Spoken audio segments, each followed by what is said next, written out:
edition of Lumberjack Logic because I'm just so jacked. I'm moving my hay. You see my hay behind me? Like, yeah, it's got to feed the cows. Anyways, so folks, I'm so excited. So I just opened up X as the guy was loading the hay on the hay trailer, and Russ Vought had posted the RIFs have begun. It has begun. So then I opened up CNN and I saw the tears, folks, the tears. It is so epic. Do you guys know what RIFs are? Huh? Do you guys know what RIFs are? Do me a favor, smash that like, chat in with where you're from. Let's see you on the stream. Don't get me started. Good to see you, Agent Orange. Good to see you on out there in the great state of Wisconsin. You should be moving hay too, man. I'm telling you, man. Keep some cows. Food security for yourself. All right. So, how many of you know what RIFs are? Come on. RIFs. It has begun. It has begun. And so I go over to CNN and I see all the tiers. Okay. Reductions in force, folks. Reductions in force. That's what it is. The layoffs, the mass firings at the federal government. This is the once in a lifetime opportunity to finally actually have meaningful reductions in the size and scope of the federal government that interferes in our lives every single day. I am driving a 2001 Ford F350 with their 7.3 engine. Do you know why this engine is so sought after? Do you know why people love it so much? Because it's before all the diesel emissions crap came into play, and these motors go for 1 million to 1.5 million miles, and you don't get out of all the motors today because of all the DEF and all the other crap that they put in. Okay? This is huge. We have not had, this is the government that has screwed you over for so long, and you're having to pay all these salaries, and Chuck Schumer is freaking losing. He's losing. And so, I mean, it doesn't matter if you want to put a bridge in on your property. It doesn't matter if you want to drive a truck that doesn't have diesel emissions crap in it. It does all this stuff is mandated by the federal government. And the law, they're not even laws. They're not even laws that are passed. We learned this in the Chevron decision where they can't even do it because that got overturned by the Supreme Court because they're just using executive agencies to put edicts on the people, and then they keep hiring more people for those executive agencies. Praise God in heaven above that Donald Trump is president, and they were finally getting reductions in force and actually meaningfully reducing the size and scope of the federal government that's trying to interfere in our lives. Why don't they reduce the NSA as well? Because they're spying on us through our phones all the time. Folks, I get worked up about this stuff. I just got off on a tangent, but it's true. Again, smash that like if you would, please. I mean, let's get this out. People need to not be scared because I'll tell you what, here's some of the headlines out of CNN. They ran a poll, and guess what? The majority of Americans do not care. Woohoo! Baby, the majority of Americans are okay with a shutdown. They're not concerned. They're just concerned about prices and the economy. Well, let me tell you something. You're wondering, well, Neil, what are all these federal workers going to do?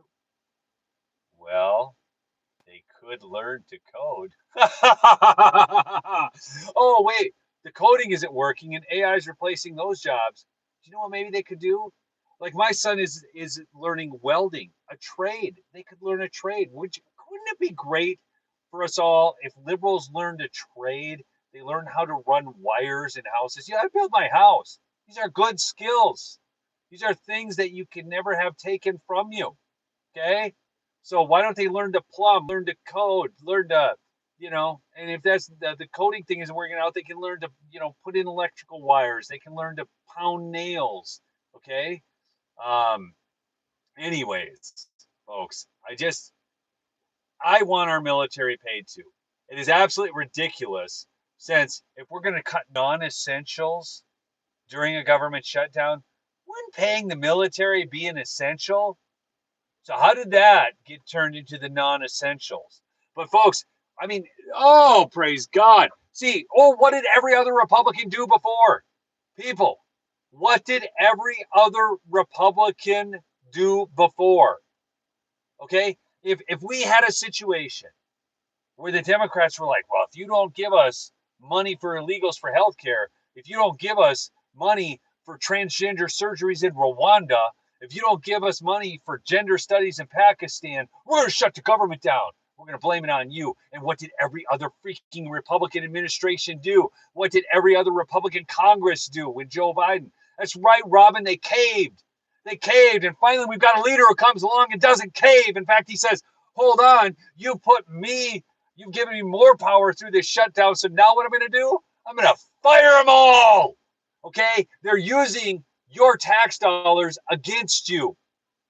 Okay? Not only in the ways that I told you before, but also because that's how they fund public sector unions, who then fund Democrat campaigns, who then fund them to get more pay, so that then they vote for them and give more money to the Democrats. Gosh, praise God, Donald Trump has figured this out. Oh, okay, so this reminds me of his first administration, folks. Oh, baby, I'm just getting rolling now. Okay, so I think I told you before. So Donald Trump in his first presidential run, what did he run on? What was the one big thing he was going to do that everybody told him he needed to run away from? Because otherwise, I got to roll my window down. It's getting too hot in here, man. I got a sweatshirt on. I got to take my sweatshirt off. I'm getting too worked up, folks. Okay, so what was it Donald Trump ran on in his first administration that the Republican Party wanted him to run away from?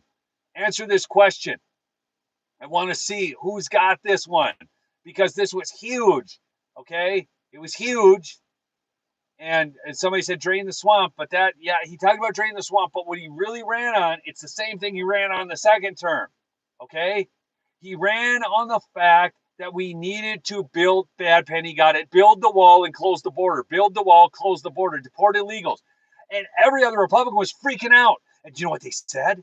In fact, I had Republican friends and family members who were like, geez, Donald Trump needs to back off, because you know what's going to happen? He's going to alienate all the Hispanic voters. Oh my gosh, and then we're going to lose. Okay, at that time, George Bush had picked up the largest percentage of Hispanic vote ever in the history of the Republican Party at 43%. So the answer of the idiot Republicans out there running around was to then try to appease the people who vote 57-43 against you. I am not kidding. So let more of him in, let more voters in who vote 57-43 against you. But Donald Trump changed all that. Not only did he take that on without fear, but he turned the Hispanic vote in his favor. So Donald Trump became the person with the highest share of the Hispanic vote, even though he was willing to build the wall, close the border, and deport illegals. Don't you find it interesting that the Hispanics who are here legally actually want a border as well, because they see the crime coming in? Let me ask you a question. So since many of these Hispanics who currently live in our country live in these neighborhoods where the non-legal Hispanics come in to live in, what are they bringing with them? What are they bringing with them into the communities of the people who are here as actual citizens of the country? They're bringing in drugs and crime. And so the legal citizens who are Hispanic don't want drugs and crime in their neighborhood. So they're like, no, seal the border, close the border up. Okay, if our family members from Mexico or Venezuela want to come in and visit us, they can go through normal visa processes, normal immigration processes. Yeah, please, come on, smash that like. Come on, I'm telling you, this is good political analysis, because the problem is everybody sits there. The Republican Party has been so spineless, feckless, pathetic, weak, and immoral that they have not stood up to the left like Donald Trump has. And he stands up to him and he says, hey, okay, you want to give me the power? You want to hold a country hostage because of healthcare for illegal aliens? Then you know what? We're going to can the people who are voting for you, because the federal government employees, do you know, you go out to Washington, D.C. In fact, what he should do is actually all the reductions in force should just take place in Washington, D.C. Oh, you heard it here first on Lumberjack Logic. I just came up with a great idea. The firings need to take place in Washington, D.C. Then they could take the FBI headquarters and turn it into a museum of the deep state, Cash Patel. Are you listening to this? Because they could take all those buildings, they could rent those out. They could rent those out, man. We could be receiving income from those buildings in Washington, D.C., while we can the people in D.C., which votes 93% Democrat. Let it out, Neil. Not good. Keep it in. You'll blow a gasket. Philip, these are the things that have driven me nuts for years about the Republican Party, about our governance. And here we finally have somebody, Donald Trump, who's willing to stand up to it. And you've got fear paralyzing the federal workforce. You know what? Fear should have paralyzed the federal workforce long ago. And they should have been paralyzed into thought and then into action so that we actually, as taxpayers, got a return on our investment that they take from us with a monopoly on force because they don't even want us to have guns, and they certainly can't have fully auto guns, right? So who has the monopoly on force? The government. Who can go in and perform these acts? The government. And take your money from you. What happens if you don't pay your property taxes? Do you get to keep your house? Do you get to keep your house? Yes or no? Do you get to keep your house if you don't pay property taxes? So, yes or no? And if the answer is no, who owns the house? That's right, Vicky, get rid of the Department of Education. That was one of the campaign promises. I want to see them gone. They can close that whole building out in Washington, D.C. How many of you have been to Washington, D.C.? Okay. Have you walked down Constitution Avenue? Have you seen all the federal buildings? I am telling you what, folks, it is not a good look. In fact, it's like a spiritually oppressive place, Washington, D.C. And some people go out there and they're like, oh, it's so amazing because it shows the power of the federal government. You should not be enamored by the power of a federal government. You should not, especially over you, the citizenry. You should want a strong military that can defend you against domestic foes and foreign foes. Folks, I'm telling you what, man, this is the greatest thing. Don't kid yourself for a second. Reduction in force of the federal government. This is awesome. And it's happening now. And the Democrats did this to themselves. Don't ever forget it. By the way, do you know who has not taken money from the federal government?